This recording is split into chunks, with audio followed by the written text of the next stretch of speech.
There's a warning fuel prices could rise after two massive oil plants in Saudi Arabia were attacked at the weekend. The incident has cut global supplies, leading to big increases in the market price of crude oil. The United States has released satellite images to support its claim that Iran was behind the strike. Iran has denied any involvement in the attacks. So what's going on? Let's speak to Nabila Ramdani, a Middle East expert. Nabila, thanks for joining us. How serious were these attacks on Saudi's oil refineries over the weekend then?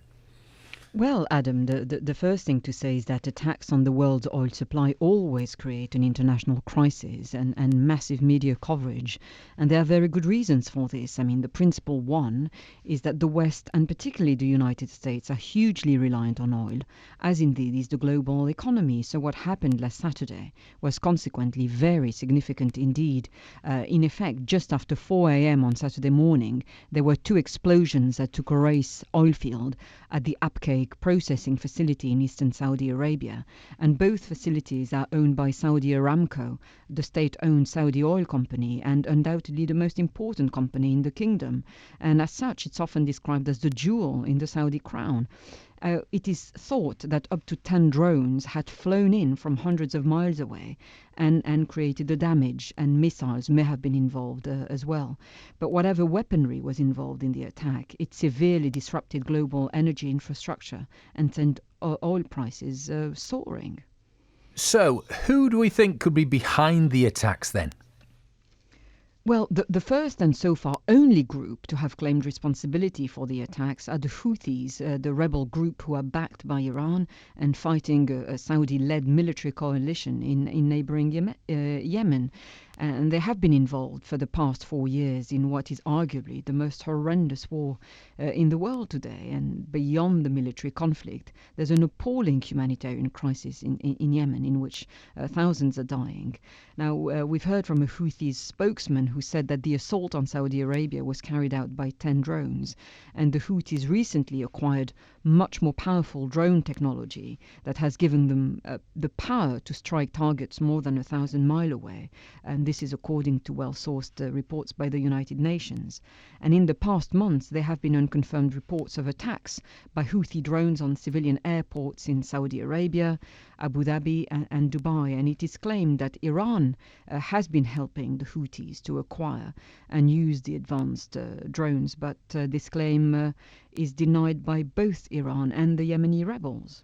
A volatile area. You've spoken about the conflict that's going on at the moment, Nabila. What sort of impact could this have on widening the escalating this, widening it, the conflict even further, do you think? Well, the attack was described as a major violation of international law, and the US President Donald Trump said that his country was locked and loaded for action against those responsible. And locked and loaded is, of course, a gun reference.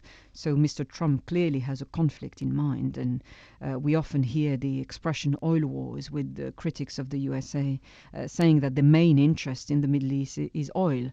And in return to Trump's comment, Iran has basically made it clear that their country is prepared to respond in kind to the threat of military action. And so, I mean, the region, the web of alliances in the Middle East is traditionally very complicated indeed. But again, the West is a major backer of Saudi Arabia, especially in matters to do with oil and armament. So if the conflict was to escalate, it will have ramifications well beyond the region and become a global issue.